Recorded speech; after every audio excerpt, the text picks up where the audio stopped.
On a quiet June night in 1912, a family of 8 was brutally murdered inside their home in the small town of Villisca, Iowa.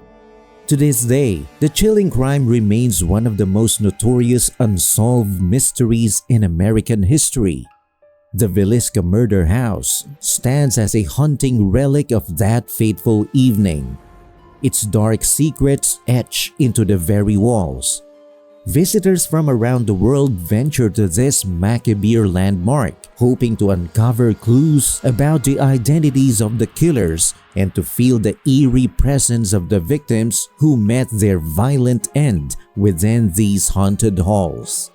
Some claim to hear the faint cries of children, while others report the unsettling sensation of being watched by unseen forces.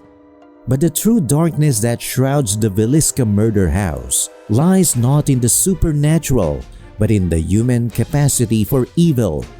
Who committed this heinous crime and why? The answers remain elusive, leaving the victims' families without justice and the public with a growing sense of dread.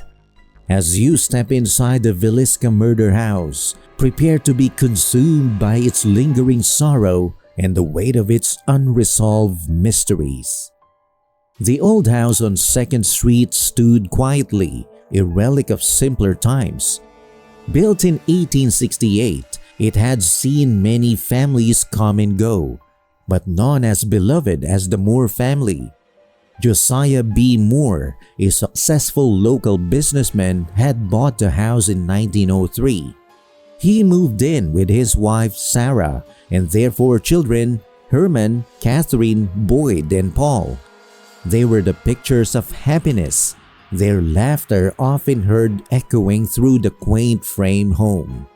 On June 9, 1912, the Moore family attended a special children's service at their church. It was a lovely evening, filled with songs and joy. Lena and Ina Stillinger, friends of Catherine, were invited to spend the night at the Moore household. The girls were excited, chattering away as they all walked back home under the soft glow of the street lights. As the clock ticked past midnight, the small town of Villisca fell into a deep slumber.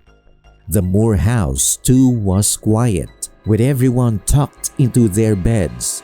But in the shadows, something sinister lurked. At 5 a.m. the next morning, Mary Peckham, the Moore's neighbor, was up early hanging laundry. By 7 a.m., she noticed that the usually bustling Moore home was eerily silent. The horses in the barn were restless, their neighs piercing the morning calm. Concerned, Mary walked over to the house and knocked on the door. There was no answer. She tried the door, but it was locked. An unsettling feeling crept over her, and she hurried to call Josiah's brother, Ross Moore. Ross arrived around 8:30 a.m. and used his key to unlock the door. As he stepped inside, a chill ran down his spine. The house felt wrong, too quiet, too still. He opened the door to the downstairs bedroom and was met with a sight that would haunt him forever. There in the bed lay the lifeless bodies of Lena and Ina Stillinger. Their heads had been brutally hacked open with an axe. The horror didn't end there. Upstairs, Ross found the rest of the family, all murdered in the same gruesome manner. The town was in shock. 8 people, including 6 children, had been slaughtered in their sleep.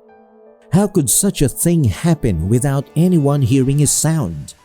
The local paper reported these grisly details, describing the scene as something out of a nightmare. Investigators found that all the victims except Lena appeared to have been killed in their sleep. Lena's arm was positioned as if she had tried to fend off the attacker, and she had a small cut on her arm. In the room where the Stillinger girls were found, there was a strange discovery. A 2-pound slab of raw bacon wrapped in a dish towel. The police arrived around noon, and the Villisca National Guard soon followed to secure the scene. The investigation revealed no clear motive for the murders. There was no sign of robbery. Josiah's pants still held cash and keys. A large gash in the wall above the parents' bed was covered with clothing, likely by the murderer. It seemed the killer had swung the axe with such force that it had struck the wall. All the victims' faces had been covered with clothing or bedding after they were killed. The killer had also closed all the window curtains, plunging the house into darkness.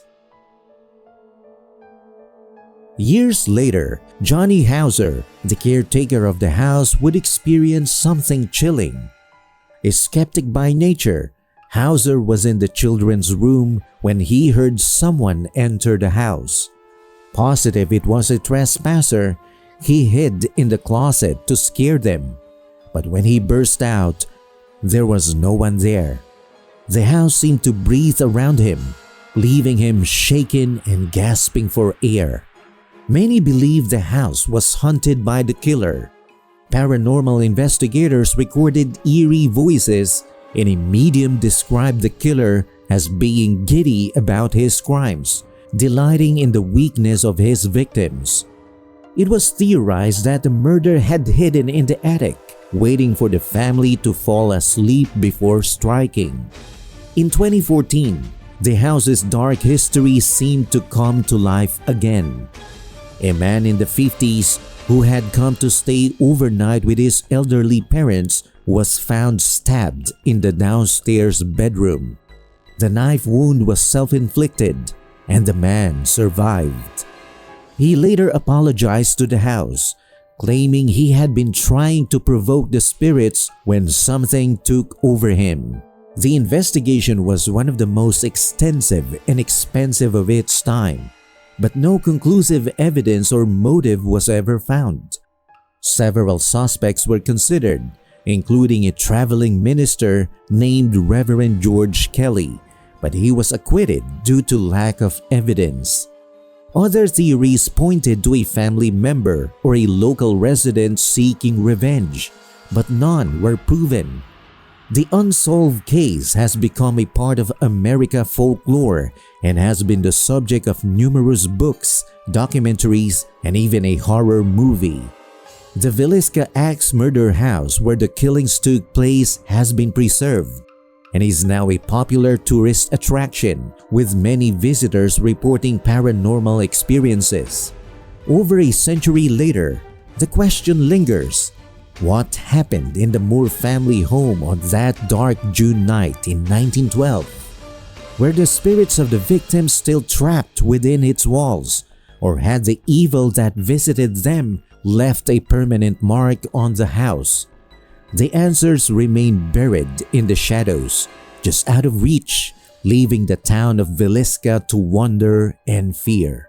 What do you think was the true nature of the darkness that shrouded the Villisca murder house?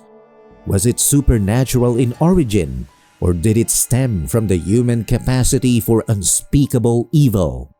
Let us know what you think in the comments section below. And if you have had any scary encounters, share your experiences with us. Don't forget to like, share, and subscribe to Fearflex for more videos like this. Thanks for watching and see you at the next one.